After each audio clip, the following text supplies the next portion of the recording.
Pagtilapon ng nilalang na yon sa dulong parte ng bakuran, lumitaw sa harapan ni Omar ang berdugong merong dalang palakol at kasabay nito ang pagsilay niya sa kanyang naglalahong tsuhin nang sa hindi malamang dahilan.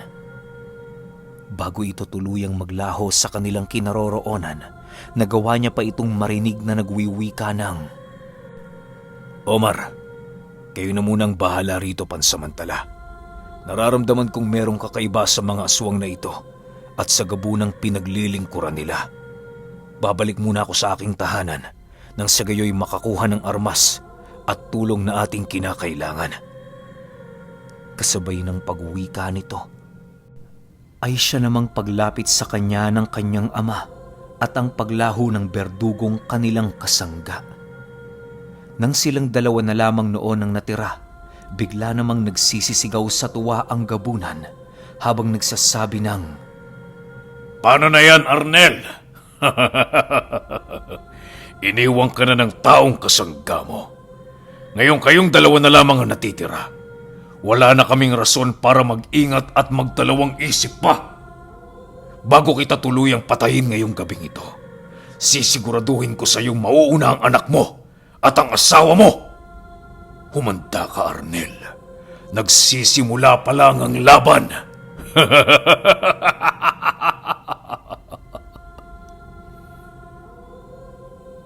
Nang marinig ni Manong Arnel ang lahat-lahat, tanging pagtitig na lamang dito ang kanyang nagawa habang patuloy na nilalasap ang mga detalyeng kanyang nasagap.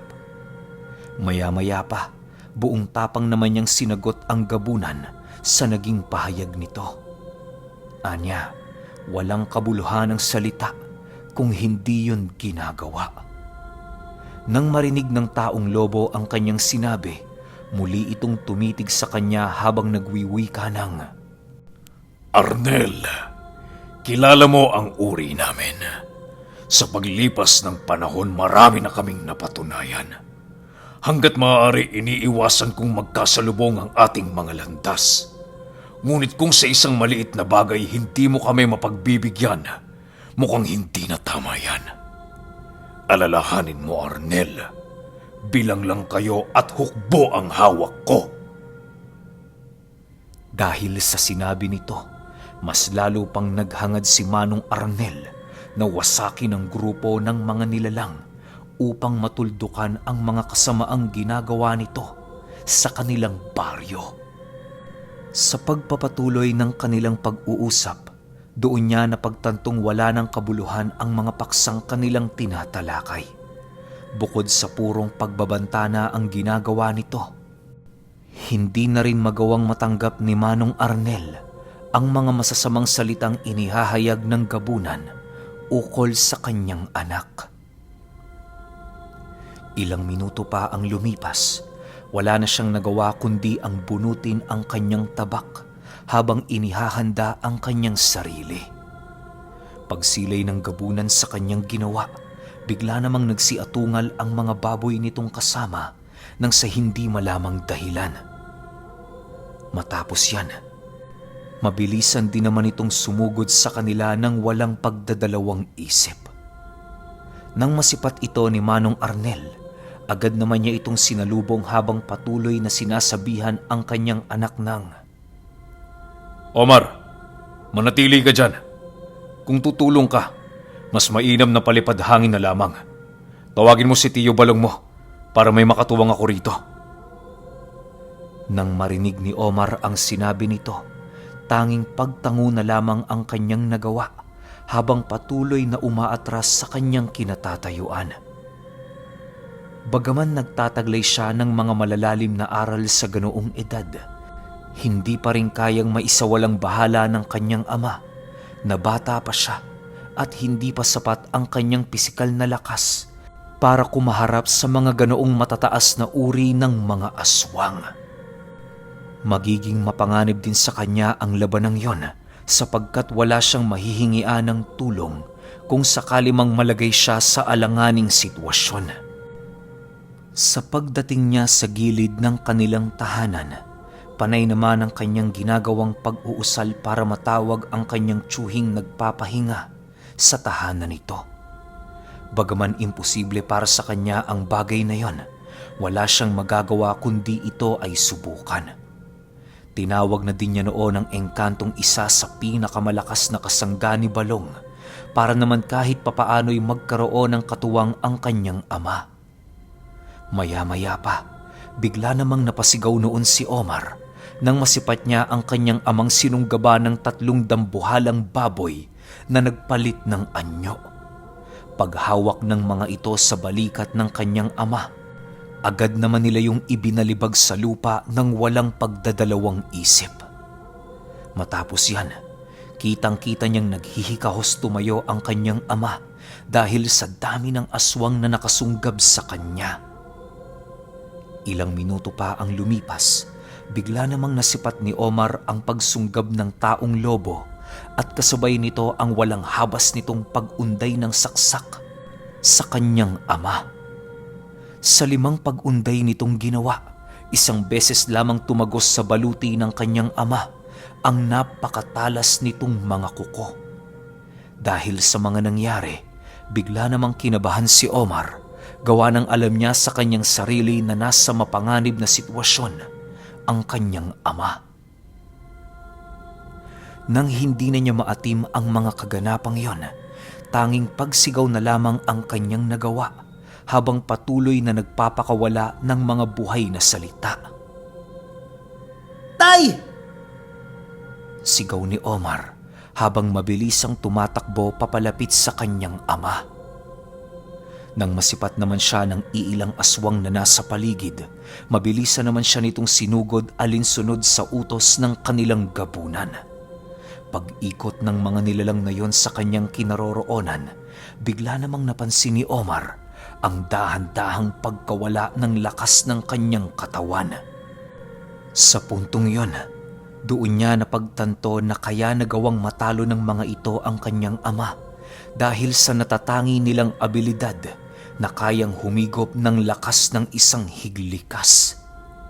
Habang patuloy niya noong nararamdaman ng mabilisan niyang paghinga, buong lakas naman niya itong kinokontra sa pamamagitan ng mga pag-usal ng buhay na salita. Maya-maya pa, nasipat naman ni Omar ang pagtitig sa kanya ng kanyang ama habang nagsasabi ng, Anak, umalis ka na rito. Kaya ko sila. Huwag kang mag-alala. Kaya? Nakikita mo ba ang kalagayan mo ngayon, Arnel? Napakakampante mo naman kung iisipin. Akala mo ba, kayo lang ang nagtatanga ng dugong malakas pagdating sa ganitong larangan? Maraming tao sa mundo, Arnel. Hindi lang kayo ang pinagpala at mas lalong hindi lang kayo ang nagtatamasa ng biyaya. Singit ng nilalang matapos nitong marinig ang sinabi ng higlikas. Kasabay ng pagwika nito noon ay siya namang walang habas nitong pag-unday ng saksak sa ama ni Omar.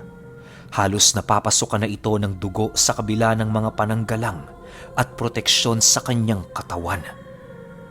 Ilang minuto pa ang lumipas, nakahanap naman ng pagkakataon si Manong Arnel na magpumiglas sa pagkakadagan ng gabunan. Pagramdam niyang gumaan ang katawan nito, buong puwersa niya itong itinulak nang sa gayoy magkaroon siya ng pagkakataon para makatayo. Matapos niya itong gawin, agad naman niyang pinuntahan ang kanyang anak upang masigurong hindi ito masasaktan ng mga aswang.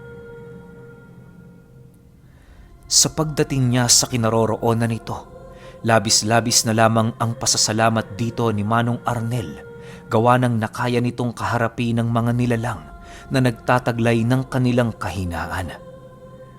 Maya-maya pa, pansamantalang naantala naman ang digmaan dahil sa ginawa nilang pagdikit sa kanilang tahanan.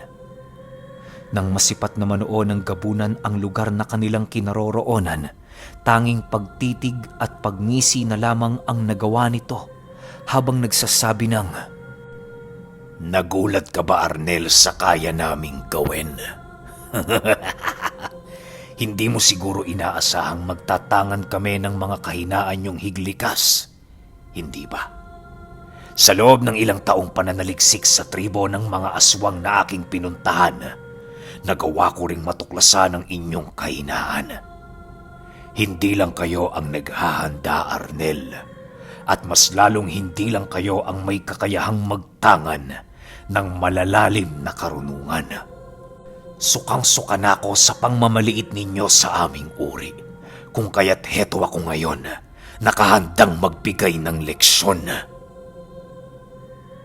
Nang marinig naman ni Manong Arnel ang sinabi nito, agad naman niyang hinawi papalikod ang kanyang anak habang sumasagot ng, Wala akong pakialam kung ano man ang ginawa mo para mapangibabawan ang aming kakayahan. Tandaan mo, kahit anong gawin mo, mas mataas pa rin kami ng di hamak sa inyo. Sapagkat ngalan ng Diyos at hindi ng demonyo ang aming tinatangan. Mapatay niyo man o maubos ang uri namin, sigurado kung may uusbong at uusbong para kayo ay durugin. Matapos nitong makapagsalita, agad naman niyang dinukot ang kanyang tabak upang paghandaan ang mga susunod na mangyayari. Bagaman may malubhang sugat na noong natamo ang ama ni Omar, buong tapang pa rin itong kinaharap mag-isa ang mga aswang. Sa pagpapatuloy ng ganoong kaganapan, bigla naman sila noong natigilan nang masipat nila ang isang lalaking kaswal na naglalakad di kalayuan sa tahanan nila Omar. Pagsilay nilang mag-ama sa lalaking yon, agad naman silang napangiti nang masipat nila ang pagmumukha ni Balong. Sa likurang bahagi nito ay naroon ang iilan niyang mga kasanggang engkanto na nasa pagbabalat kayo bilang isang tao.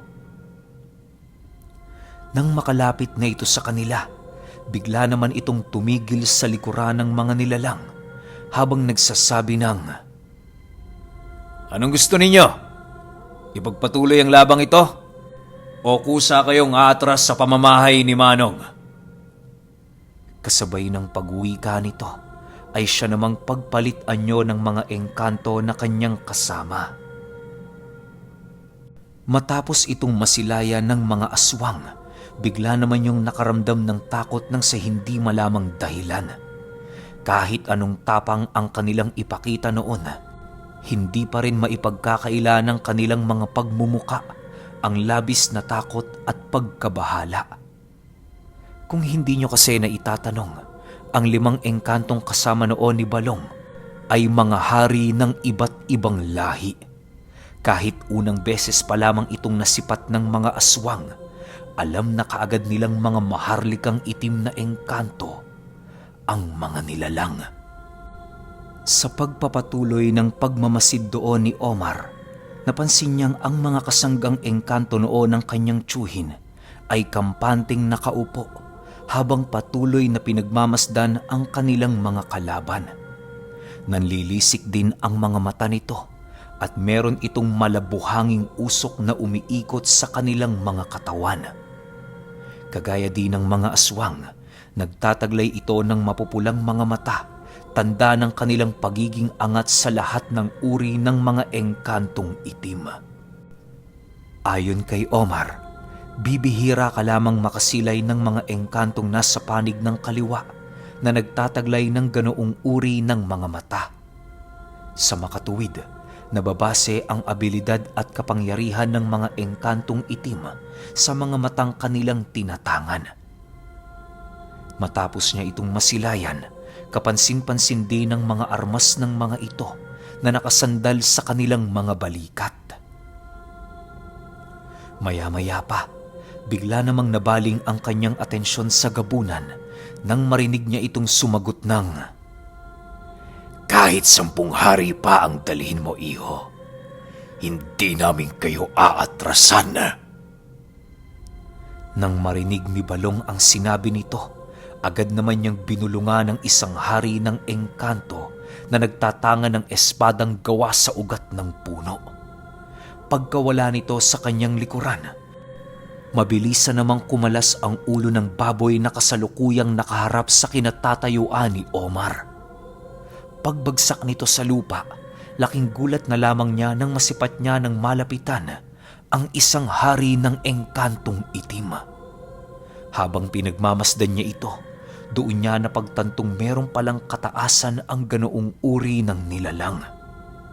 Maya-maya pa, bigla namang nabaling ang kanyang atensyon sa likurang bahagi ng kanyang kinatatayuan nang masipat niyang dahan-dahang lumilitaw ang berdugong kasangga ni Balong.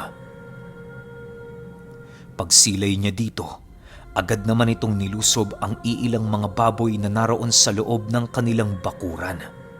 Dahil sa patuloy nito noong ginagawa, kung kaya't napilitan ang gabunan ng mga aswang na utusan ang iilan sa kanyang mga kasama para patayin ang berdugo. Subalit dahil sa lakas nito, tanging kabiguan lamang ang nalasap ng mga mandirigmang aswang na inutusan ng gabunan.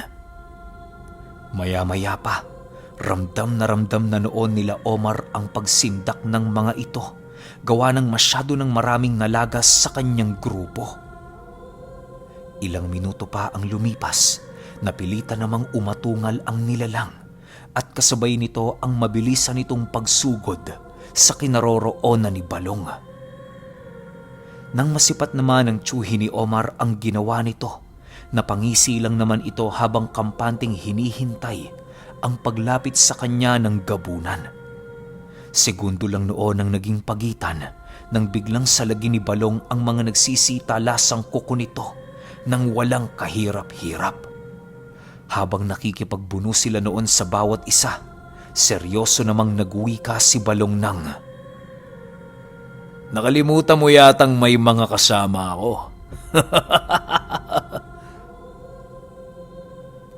Matapos nitong makapagsalita, bigla na lamang natigilan ng gabunan nang tumarak sa kanyang katawan ang dalawang mahabang sibat na mabilisang tumagos patungo sa likurang bahagi ng kanyang leeg. Dahil sa pinsalang kanyang natamo, wala na itong nagawa kundi ang malupasay sa lupa habang dinaramdamang pinsala ng kanyang katawan. Nang masipat naman ang iilang aswang ang nangyari sa kanilang gabunan, dali-dali naman nila itong nilapitan at kinaladkad papalayo sa kinatatayuan ni Balong. Habang nag-aagaw buhay noon ang nilalang na yon, nagawa pa nitong makapagbigkas ng mga kataga na siyang nagpagalit ng husto sa tiyuhi ni Omar. Mapapatay mo nga ako, pero sinisigurado ko sa iyo, ipaghihiganti ako ng Panginoon ko.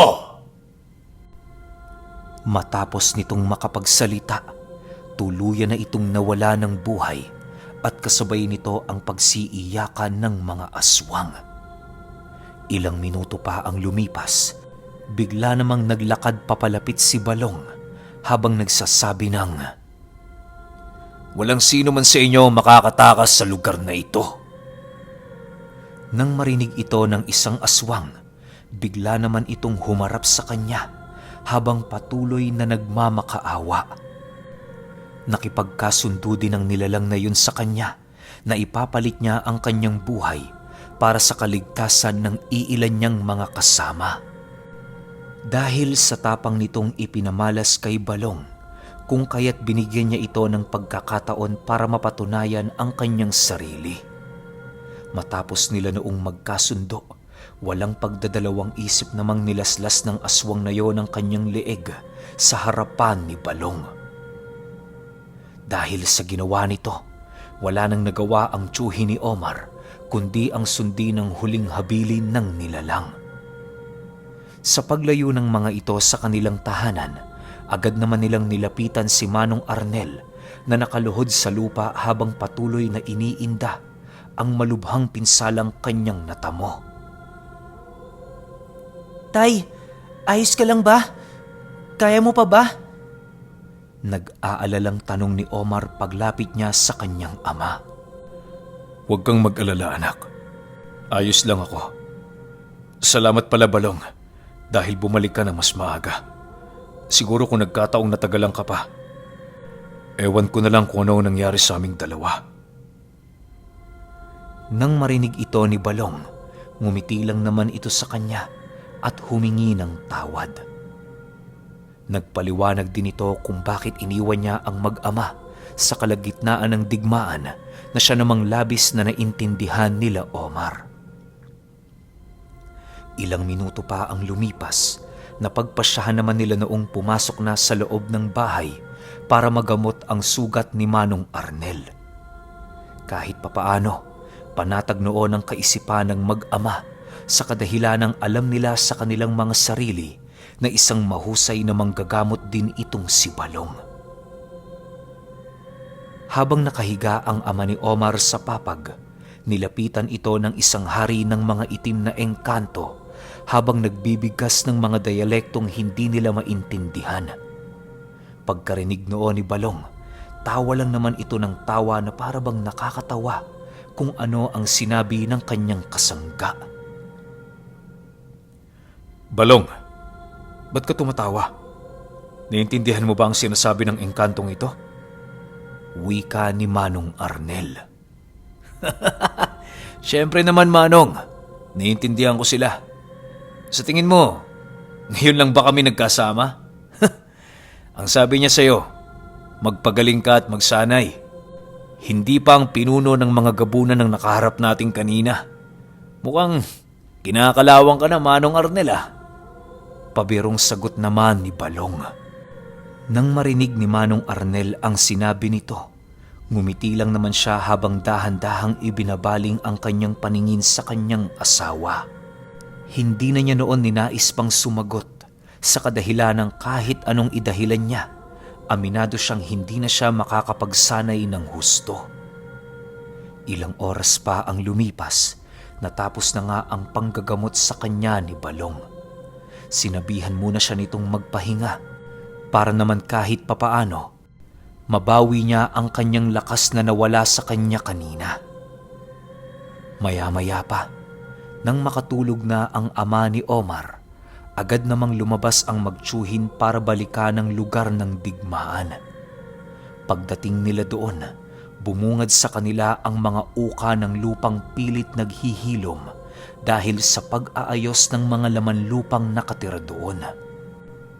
Dahan-dahan ding nasisilayan ni Omar ang pagbalik ng sigla ng mga lantang damo na parabang inaalis nito ang anumang bakas ng digmaang naganap. Habang nag-iikot sa paligid, meron silang nakitang isang ugat ng punong kulay kayumanggi na iniwasan ng mga damo. Paglapit doon ni Omar, agad naman niyang naramdaman ang paghigop nito sa kanyang lakas na siyang naging sanhi para mabilisan siyang mapaatras. Tay Balong, ano ho yan? Tanong dito ni Omar. Yan ang ginagamit ng mga aswang para pahinain ang mga higlikas na merong tangang aral ng kanan. Mabuti na lang hindi ako naapektuhan yan. Kaya naman nakalaban ako. Pero kung kayong dalawa lang siguro ng iyong ama, may posibilidad talagang kayo ay mapaslang. Sagot naman ni Balong. Dagdag pa nito na kaya lang naman natuklasan ng mga aswang ang ganoong karunungan dahil na rin sa kanilang pinunong isa ring higlikas. Sa paglipas ng panahon, marami na itong napaslang nakauri nila hanggang sa dumating ang puntong naging desperado na ito para malabanan ang kapangyarihan ng kamatayan. Halos ginugol nito ang kanyang buhay sa ilang dekadang pananaliksik, malaman lamang ang sikreto ng buhay na walang hanggan. Dahil sa kanyang talino at kahusayan sa pag-aaral ng lihim na karunungan, kung kaya't nagawa nitong malaman na ang pagiging isang gabunan, ang sikreto para magapi ang kamatayan. Matapos itong mailahad ni Balong, doon na pagtanto ni Omar kung bakit kagaya ng higlikas na yon, niyayakap din ng kanyang tsuhin ang aral ng kaliwa. Ibig sabihin ho ba, Tiyo, may balak din kayong maging isang gabunan para magapi ang sumpa ng kamatayan? Nag-aalalang tanong ni Omar. Nang marinig naman ito ng kanyang tsuhin, tumitig lang naman ito sa kanya habang malumanay na sumasagot ng, Nagkakamali ka, Omar. Wala akong balak na gapiin ang sumpa ng kamatayang bumabalot sa akin. Ayokong umikot sa mundong ito na punong-puno ng kaguluhan at kawalan ng katahimikan. Kahit masama ako, naniniwala pa rin ako sa Diyos na tagapaglikha. Alam mo, kaya ako niyakap ang aral ng kaliwa para naman meron akong laban sa totoo nating kalaban. Matapos nitong makapagsalita, agad namang humingi ng tawad si Omar sa kanyang sinabi. Sa pagpapatuloy ng kanilang pag-iikot sa lugar, napag-alaman nila noong bawat aswang na kanilang napaslang, nagtatanga ng ganoong kagamitan. Animoy palagi itong nakahanda sa mga higlikas na kanilang makakaharap sa bawat gabing dumaraan. Ilang minuto pa ang lumipas, tuluyan na nga silang bumalik sa loob ng kanilang tahanan para makapagpahinga. Kinaumagahan, naging abala naman ang magtsuhin sa mga gawaing bahay, gawa ng patuloy pa ring nagpapahinga ang kanyang ama. Hindi naman nila ito inistorbo sa kadahilan ng hindi rin naman biro ang pinsalang natamo nito. Habang nasa kasagsagan sila noon ng trabaho, tinawag si Omar ng kanyang ina dahil nagising na umano ang kanyang ama. Paglapit nila sa kinahihigaan nito, napansin nila itong namumutla at parabang aligaga. Pagsilay doon ni Balong, bigla naman siya noong kinabahan sa kadahilan ng alam niya ang ganoong aksyon ng isang nilalang. Kung hindi siya nagkakamali, nataniman ng yanggaw ang ama ni Omar na siyang magiging mapanganib para sa buhay nito. Dahil sa kakarampot lamang noon ng kanyang kaalaman pagdating sa pagpapalayas ng yanggaw, napagpasyahan nila noong magtsuhin na humanap ng albularyong espesyalista sa ganoong problema. Hindi na nila noon ninais pang magsayang ng oras, gawa ng alam nila sa kanilang mga sarili na mabilis ang paglaki ng yanggaw sa loob ng sistema ng isang higlikas. Okay, grabe. Kapanapanabik talaga yung...